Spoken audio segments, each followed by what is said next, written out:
Olá, tudo bem? Boa noite. O pessoal vai chegando. Então, vamos lá, vamos começar mais uma live, projetos.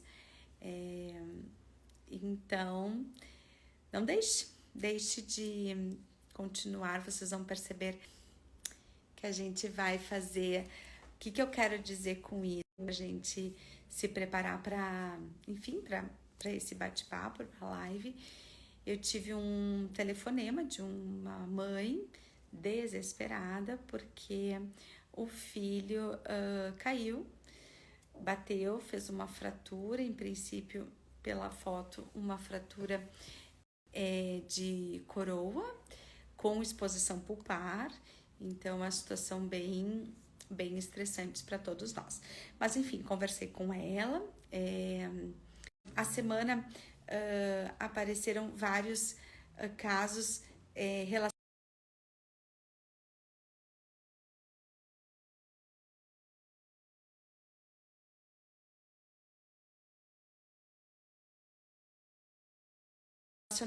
tudo certo com a imagem, tá bem? Tudo tranquilo? Então tá bom. Então vamos lá. Então assim, hoje eu vou falar com vocês sobre erupção ectópica, tá? É muito comum em crianças, muito fácil de se resolver, um protocolo muito simples, uma conduta assertiva que certamente vai dar sucesso sempre, tá? É um tema que qualquer um, né, pode sim fazer essa orientação, seja se tem anos de profissão, seja odontopediatra, é uma situação bem simples. Então, a erupção ectópica nada mais é do que o dente, né, permanente, tentando erupcionar ou já erupcionado fora da sua posição, fora da sua rota de migração para a cavidade bucal, tá? Então, o que surge dúvidas de quando que é importante a gente fazer a extração do dente permanente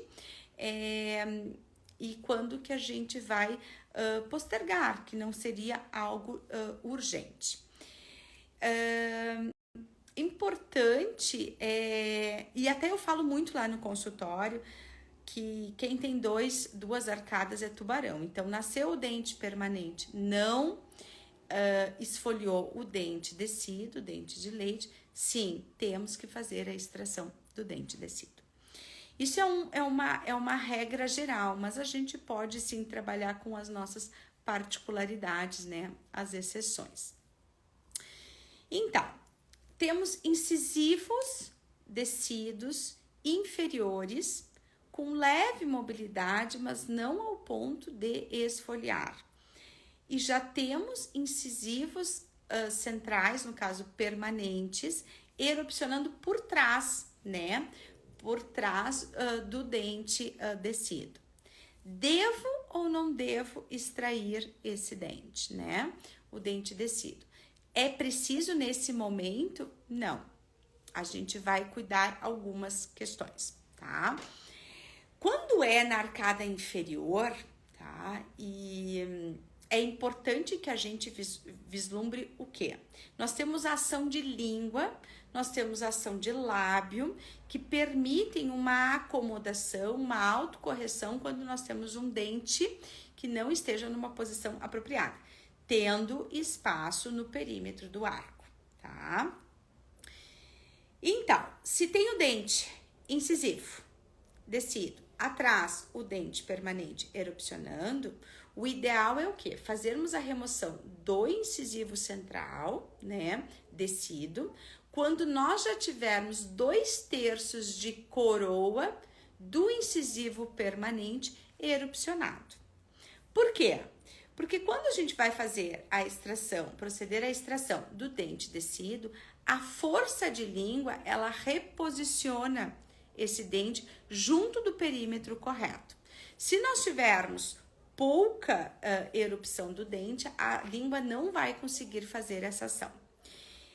É impressionante, mas lá no consultório, quando eu digo para os pais, fiquem tranquilos, que esse dente que está crescido, está erupcionando por trás do dente de leite na arcada inferior, é difícil acreditar.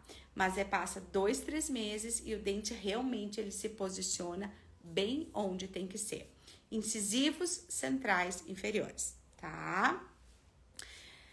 Quando nós temos aí sim incisivos laterais inferiores, tá? Então, tem incisivos laterais inferiores que estão erupcionando, né?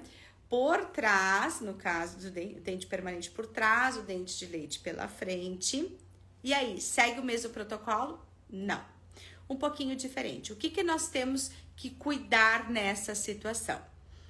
Como nós temos pouco espaço, né? Quando temos pouco espaço, nós fazermos uma extração logo desse incisivo lateral permanente, incisivo lateral descido, e nós não tivermos a ponto de a língua já começar a atuar colocando o permanente para frente, a gente tem o risco de o incisivo que já está na boca, o central, o do meio, migrar para esse espaço, ou o canino de leite migrar. Vocês entendem que ele vai fechar esse espaço, e fechando esse espaço eu não tenho como a língua atuar colocando para frente. Então, o ideal é que a gente faça essa extração quando a gente tiver o dente permanente mais alongado, maior, tá? É muito interessante porque quando as mães, os pais, enfim, as crianças, tá nascendo dente permanente, o que eu faço? Já tem que arrancar. Calma. Existem condutas e essas condutas, até porque eu gosto muito que a criança, enfim, a família, o núcleo familiar, faça as extrações dos dentes em casa mesmo. Eles gostam muito de fazer isso e esse processo todo, ele permite com que eles vão entendendo que o dente vai tendo mobilidade, esse dente que tem mobilidade, ele vai cada vez se soltando mais até que ele caia naturalmente, tá? Se precisar de uma ajudinha, sim, vamos fazer a extração, tá? Bom, Simone, e aí me diz, se tratando de dente permanente superior. Tudo isso que eu falei até agora, gente, eu falei de inferior, tá? Eu não falei da arcada superior. A arcada superior, ela é um pouco diferente, tá? Hoje mesmo teve no consultório um paciente onde ele tinha o incisivo permanente nascendo por trás, né? Então, o de leite na frente, aqui na arcada superior, e o incisivo permanente nascendo por trás. Retenção prolongada do dente descido. O dente descido vai fazendo até, ele vai, eu digo que ele vai se projetando, e o dente permanente crescendo, evoluindo no processo de erupção. Essa é uma situação que a indicação é a extração imediata, tá? Por que nós precisamos, não podemos esperar como acontece nos incisivos inferiores? Pelo fato de que a língua, ela também atua assim, projetando o dente que nasceu por trás para anterior. Mas, diferente do que de baixo, a nossa arcada superior, ela sempre engloba a arcada inferior. Então, se nós tivermos uma parte dela cruzada, a língua ela não vai conseguir atuar. Eu digo sempre que dente não pula muro, né?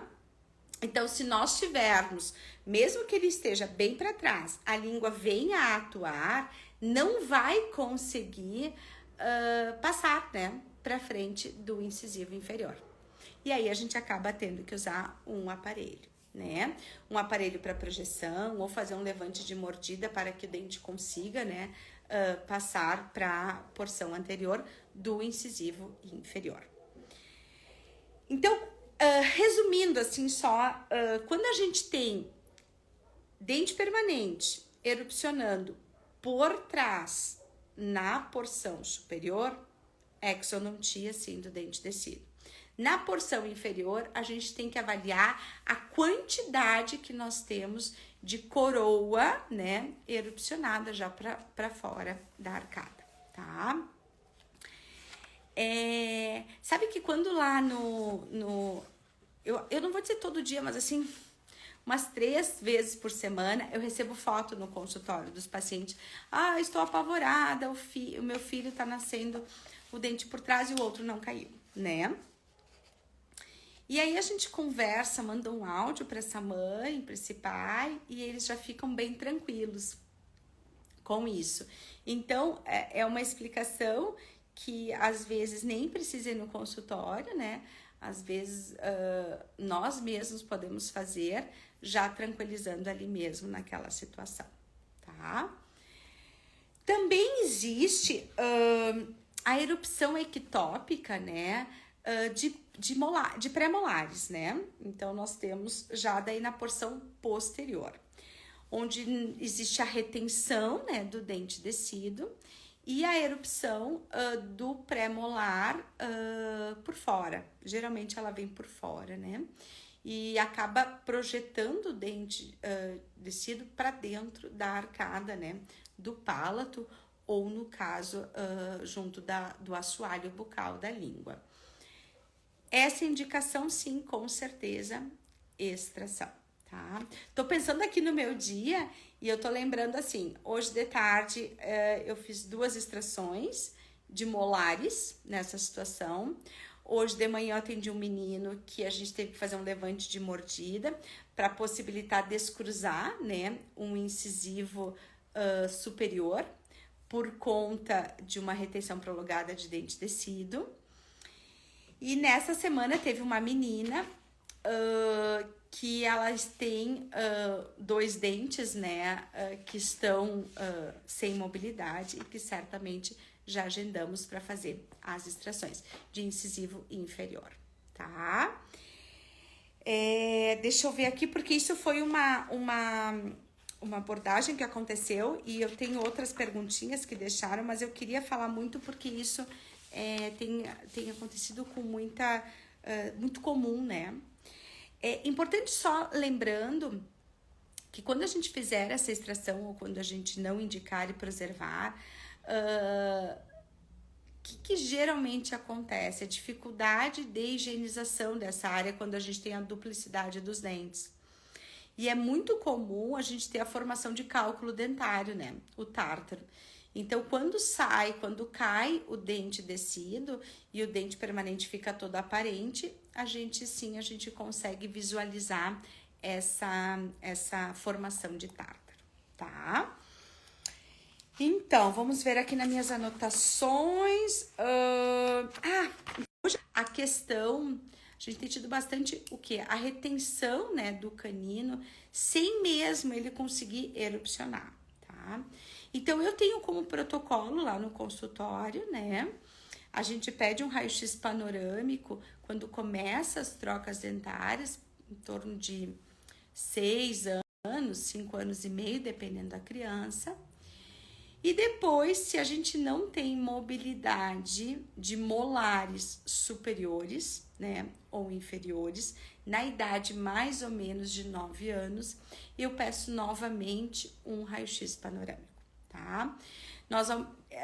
Isso é uma forma de prevenir a erupção ectópica, né, do canino ou a retenção dele, tá? Olha a carta chegando. Então, o que a gente vê nesse raio-x? Geralmente, a gente tem o quê? A gente tem o canino bastante inclinado, né? E ele precisa de espaço para conseguir descer. Então, esse é um caso que a gente indica a extração seriada. O que seria extração seriada em odontopediatria, né? A extração seriada é quando a gente tem o quê? A gente faz a extração do dente descido antes de ele amolecer, antes de ele começar a mobilidade para esfoliação. Com isso, a gente acelera o processo de troca, né? E os dentes, os pré-molares que vêm no lugar dos molares descidos, eles começam a descer mais rápido e desafogar. A gente diz que desafoga todo aquele amontoado de dentes que estão ali, tá? Ai, obrigada, Kátia, uma querida. Então, cheguei a perder, viu? Esse melhor dentista do mundo me deixou assim no meu raciocínio. Voltando. Então, a gente tem que desafogar, a gente tem que permitir que o canino que tem, às vezes, um pré-molar colocado, o próprio canino descido, todo ele amontado. Não sei se vocês estão me vendo bem. O que a gente tem que cuidar sempre quando a gente fala em erupção ectópica é quanto que tem de dente formado, dente permanente nesses raios-x que a gente falou, tá? Sempre que nós tivermos 2/3 de raiz formada do dente permanente, ele vai começar o processo de descida ou subida no inferior, migrando para a cavidade bucal. Nesse momento, quando a gente vê 2/3 de raiz formada, é importante a gente começar a entender se vai ter espaço, se vai conseguir seguir uma rota até a cavidade bucal, tá? Hoje mesmo, tá? Eu disse que eu fiquei até empolgada, porque hoje foram muitos procedimentos, assim, relacionados a isso. E eu fiz uma extração de... na realidade é um pouquinho diferente. Essa menina que eu atendi hoje, ela tinha 2 supranumerários, 2 dentes a mais, na região de incisivos laterais superiores. Então, ela tinha entre o 12, né, e o 13, sendo que o 13, ele estava completamente retido por esse supranumerário que estava ao lado do dente, do incisivo lateral do 12, tá? Então, essa é uma situação imediata, onde nós temos que fazer a extração do supranumerário, tá? Imaginem assim que ela não estava com os 4 incisivos, ela tinha 6 incisivos já erupcionados na região antero-superior. Então, sim, a opção de cara que nós tínhamos que fazer, sim, era fazer a extração desse supranumerário, a extração também do primeiro molar descido e do canino também descido, para que conseguisse aquilo que eu falei, começar a descer premolar, começar o canino conseguir mudar o seu eixo, a sua rota de erupção, e que a gente consiga assim fazer com que ele venha e naturalmente, sem precisar fazer tração, até a cavidade bucal, tá? Então, deixa eu ver aqui nas minhas anotações. O que nós temos mais aqui? Eu tô falando bastante coisa, né? Bastante assunto, enfim. E às vezes pode ficar alguma dúvida. Então, se vocês tiverem dúvida ou mesmo questionamentos, né? De outros assuntos, deixe lá no direct, que eu vou ter o maior prazer de responder para vocês. Às vezes a gente tem vários assuntos, perguntas que se repetem, né? E aí a gente também pode criar uma live com um tema específico, tá? Às vezes a gente não tá habituado a atender criança e às vezes eu acabo falando, e como eu estou habituada, às vezes acaba se tornando, eu acabo me tornando, às vezes falo coisas e deixo outras no ar e eu não quero que vocês fiquem com dúvidas nenhuma, tá? Deixa lá que eu respondo.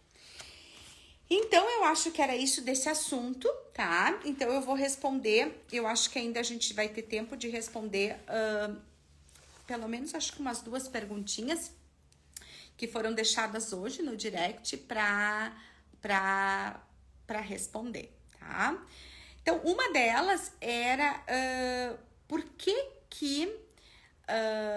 existem, no caso, existem crianças, né? Era uma pergunta de uma mãe relacionado por que o meu filho tem uma formação tão rápida, né? De tártaro do cálculo dentário, tá? E eu tenho certeza que dúvidas de vários. Então, assim, o que seria, né, o cálculo dentário? O cálculo dentário, ele é uma deposição de placa, inicialmente amolecida, né? Uma placa onde não foi removida da superfície dentária do dente, e a ação da saliva com os seus minerais, ela tem a possibilidade de calcificar essa placa amolecida, endurecendo ela. E aí, a partir de que ela endureceu, ela fica depositada na superfície do dente e a gente não consegue fazer a remoção se não for com raspadores, tá? Bom, fui no consultório, removemos todo o tártaro, ela saiu de lá e passaram-se um mês e meio e tem de novo uma nova formação. 2 fatores importantes. Primeiro dele se refere à higiene bucal, tá? Se nós não tivermos uma higiene bucal, uma remoção, uma deplacagem dessa placa sobre a superfície do dente eficiente, nós vamos ter o nosso processo, porque a nossa saliva, ela está sempre, né? Ela está sempre presente, não temos ausência de saliva, então sempre a gente vai ter a presença e a formação desse tártaro, né? E tem pessoas que têm uma quantidade maior de minerais, principalmente de cálcio, na saliva, o que propicia, sim, uma formação maior, uma calcificação maior dessa placa. É claro que eu sempre gosto de salientar que se nós não tivermos a presença de placa, a nossa saliva ela não vai conseguir agir sobre nada. Então, realmente, a gente consegue fazer um isolamento, que mesmo uma saliva que tem uma capacidade maior, a gente consegue com que não tenha essa formação de cálculo, tá? Também a gente tem suplementos hoje, as pessoas elas têm utilizado muito mais suplementos, né? E esses suplementos, eles têm uma quantidade maior de minerais. Então, às vezes, por um período, um momento de vida, onde está se usando esse suplemento, a gente tem uma maior quantidade de formação de cálculo devido a uma modificação da composição da saliva, tá? Sempre esse cálculo, ele vai estar mais formado, onde ele vai ter mais a propensão, que é onde a gente tem as saídas das glândulas salivares. Então, a gente tem a glândula parótida, onde a saída, né, da saliva, o ducto salivar, né, o canal onde sai a saliva nessa região, é na região superior, né, na porção de fora, né, dos dentes, a gente chama de porção vestibular dentária, de molares superiores. Nós temos na porção interna de molares inferiores, que seria a saída da glândula submandibular, e depois nós temos na região anterior, na porção interna, também de dentro, que a gente tem a formação pela saída da glândula sublingual. Então, resumindo, ausência de placa, uma boa higiene, nós não vamos ter a formação de tártaro. Se está tendo essa formação de tártaro recorrente, avaliarmos a questão de saliva e a questão de higiene, certo? Acho que ficou respondidinha essa pergunta. Continuando nesse assunto de higiene, eles me perguntaram sobre escovas, né? Escova elétrica ou escova manual, tá? Minha sugestão é que tenha escovação, né? As escovas elétricas, elas têm... primeiro assim, de onde é que veio as escovas elétricas, né? As escovas elétricas, elas foram desenvolvidas para pessoas que tinham pouca habilidade, dificuldade ou perda de motricidade, e isso favorecia uma melhor higiene bucal, tá? No caso... E aí se disseminou, né? E muitas pessoas hoje gostam e fazem uso de escovas elétricas e elas funcionam, sim, muito bem, quando bem aplicadas, quando bem indicadas. Para crianças, tá? Eu acho, assim, que a escova manual, ela tem um efeito bem bom pelo tamanho da cabeça, pelas cerdas. Então, assim, eu indico sempre escova manual, né?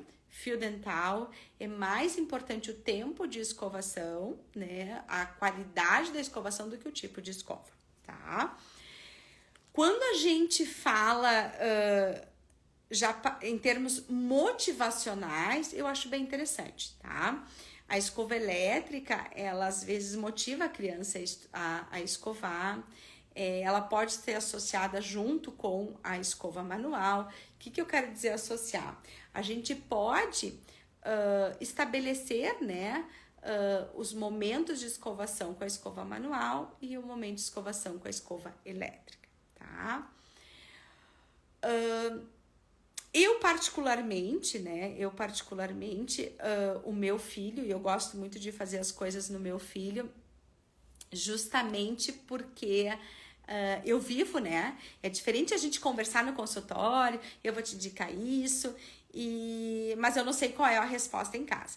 Então, por exemplo, na minha casa, o meu filho gosta de escova manual e ele tem escova elétrica, mas lá de vez em quando que ele acaba usando, tá? Então, não é necessariamente certeza absoluta que você vai dar uma escova elétrica ou vai indicar você clínico, enfim, uma escova elétrica e que realmente vai ter um gosto, uma eficácia e sim uma eficiência do uso pela criança, tá? Então, são muitas questões, enfim, né? Mas semana que vem vou voltar a fazer live. Semana que vem vou ter um convidado para assim compartilhar com vocês conteúdo, conhecimento, encorajar aqueles que estão começando a se animar a atender criança. A minha intenção realmente é que a gente tenha clínicos recém-formados que estejam sim motivados a atender esses pequenos seres de luz que são as crianças, tá bom? No decorrer da semana eu vou contar para vocês quem vai ser o convidada ou convidado e acho que vai ser uma conversa bem legal mesmo, certo, galerinha? Então, muito obrigada, uma boa noite para vocês, um bom descanso, bom final de semana que tá chegando e vejo vocês numa próxima. Um beijo bem grande. Tchau, tchau, gente.